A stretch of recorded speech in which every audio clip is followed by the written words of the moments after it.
7 faits à absolument connaître sur Thomas Sankara. Numéro 1. Jeunesse et formation. Thomas Isidore Noël.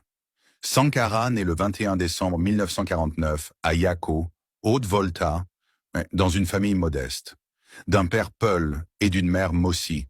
Thomas a fait ses études primaires à Gawa et ses études secondaires à Bobo-Dioulasso, où il se distingua par ses talents académiques et sportifs. Numéro 2.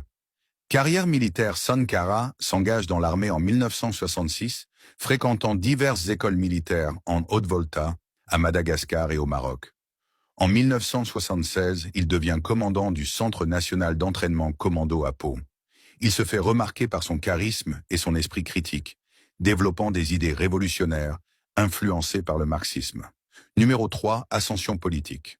En 1981, il devient secrétaire d'État à l'information dans le gouvernement de Saïd Zerbo, mais démissionne en signe de protestation contre la répression. En 1983, après un bref emprisonnement, il est nommé Premier ministre par le président Jean-Baptiste Ouédraogo. Sankara est rapidement destitué et arrêté, mais cette action conduit à un coup d'État orchestré par Blaise Compaoré le 4 août 1983, portant Sankara au pouvoir. Numéro 4. Présidence.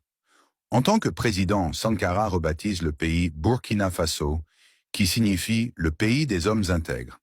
Il lance un programme de réforme sociale et économique radical, visant à éradiquer la corruption, promouvoir l'autosuffisance et améliorer les conditions de vie des Burkinabés.